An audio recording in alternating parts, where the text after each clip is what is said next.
Halo semuanya, selamat datang di paparan materi kita kali ini. Hari ini kita bakal membedah satu konsep yang benar-benar transformatif di dunia pendidikan. Kita akan membongkar sebuah makalah akademis yang sangat berpengaruh dari Vivian Griffiths yang terbit pada tahun 2000 di International Journal of Educational Research, berjudul The Reflective Dimension in Teacher Education.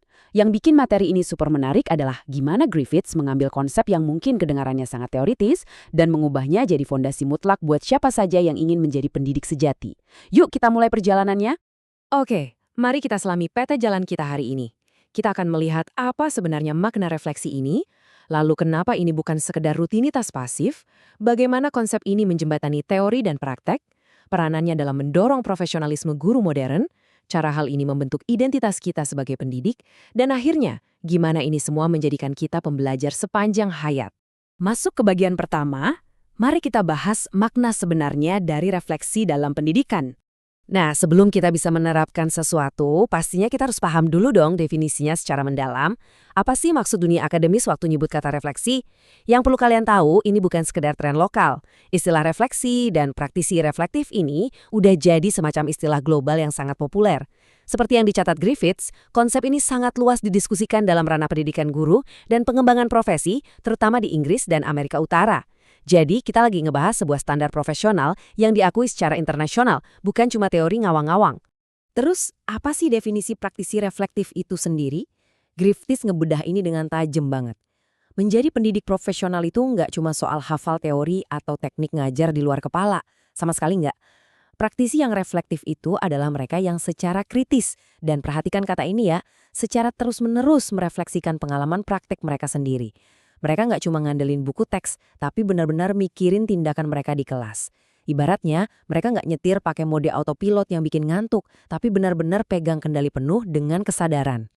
Lanjut ke bagian kedua, kita akan melihat kenapa ini bukan sekedar rutinitas pasif. Coba deh pikirin sejenak. Ingat-ingat lagi guru-guru yang paling berdampak dalam hidup kalian, dibandingin sama mereka yang cuma baca dari buku cetak. Kerasa banget kan beda energinya? Dan ini dengan brilian mengilustrasikan kontras tegas yang dibuat oleh Griffiths.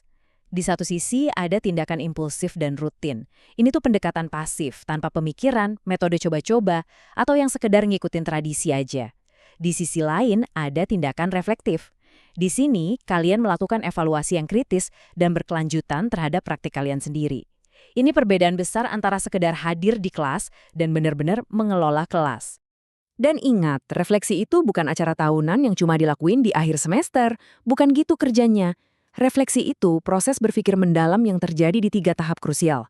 Sebelum, selama, dan setelah pembelajaran. Jadi ini adalah sebuah siklus yang terus berputar, di mana kalian merencanakan, mengamati apa yang lagi kejadian di kelas secara langsung, dan memikirkan kembali apa yang udah terjadi untuk perbaikan ke depannya. Saya pengen kalian benar-benar meresapi kutipan dari Vivian Griffiths ini. Beliau menegaskan, proses menjadi guru profesional tidak cukup hanya dengan memahami teori pembelajaran dan menguasai teknik mengajar. Ini dia tesis utamanya. Bahan rahasia yang sering terlewat, yang membedakan seorang amatir dengan profesional sejati, adalah kemampuan krusial untuk melakukan refleksi.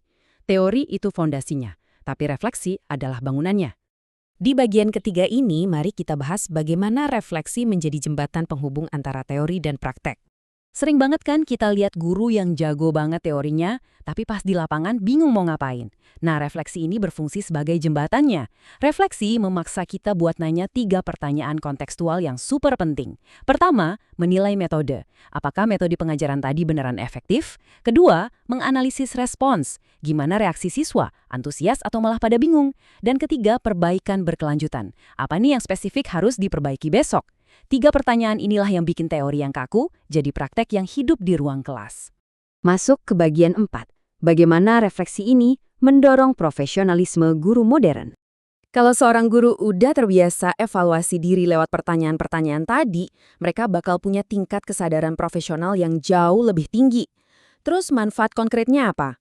Wah, luar biasa banget. Refleksi itu secara langsung meningkatkan kualitas pengajaran kalian, mendorong kreativitas dalam menyusun pembelajaran, secara drastis meningkatkan skill memecahkan masalah di kelas, dan ngebangun kemampuan adaptasi kalian terhadap perubahan kurikulum yang terus-menerus terjadi.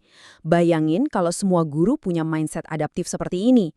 Hal yang paling menarik dari pergeseran ini adalah transformasi peran kita. Dalam konteks pendidikan modern, ada transisi yang sangat jelas. Pendidik tradisional itu seringnya cuma jadi penyampai materi yang pasif, cuma berdiri di depan dan ngomong. Tapi dengan praktek reflektif, seorang guru berevolusi jadi pendidik modern, yaitu fasilitator pembelajaran yang dinamis banget. Kalian nggak cuma ngajarin materi pelajaran, tapi memfasilitasi perkembangan dan pertumbuhan para siswa kalian. Hal ini membawa kita ke bagian kelima, bagaimana refleksi membentuk identitas pendidik. Transformasi tadi dampaknya sangat dalam dan personal loh. Refleksi nggak cuma ngubah cara kalian mengajar, tapi ngubah siapa kalian sebenarnya di dalam kelas. Griffiths nunjukin kalau refleksi ngebantu guru buat paham nilai-nilai, keyakinan, dan tujuan sejati dari profesinya. Lewat refleksi, kalian jadi sadar banget soal 3 hal mendasar ini. Peran sejati kalian sebagai pendidik, sedalam apa hubungan kalian dengan siswa, dan pada akhirnya, dampak sosial yang luar biasa besar dari proses belajar yang kalian pimpin. Kalian sadar kalau kalian itu sedang membentuk masyarakat. Sekarang, di bagian ke-6, kita akan melihat bagaimana semua ini menjadikan kita pembelajar sepanjang hayat. Semua kesadaran dan transformasi yang kita obrolin tadi bermuara pada satu tujuan akhir. Guru yang profesional akan terus-menerus melakukan 3 hal ini. Mereka akan tanpa henti mengevaluasi dan meningkatkan kualitas pembelajarannya. Mereka akan mengembangkan identitas profesional yang super kuat, dan sebagai hasilnya, mereka sendiri menjadi pembelajar sepanjang hayat. Mereka sadar banget kalau proses belajar seorang guru itu nggak pernah berhenti waktu dapat ijazah, tapi terus berjalan tanpa henti. Jadi, poin krusialnya adalah ini. Konsep reflektif dari Vivian Griffiths ini bukan sekedar teori tua dari tahun 2000. Ini adalah jantung dari lanskap pendidikan modern. Untuk menciptakan ruang kelas yang benar-benar efektif, humanis, dan bisa terus adaptasi sama kebutuhan siswa yang selalu berubah, kita mutlak butuh guru-guru yang reflektif. Refleksi adalah kunci utama untuk mewujudkan pendidikan yang benar-benar memanusiakan manusia. Dan itu membawa kita pada pertanyaan akhir ini.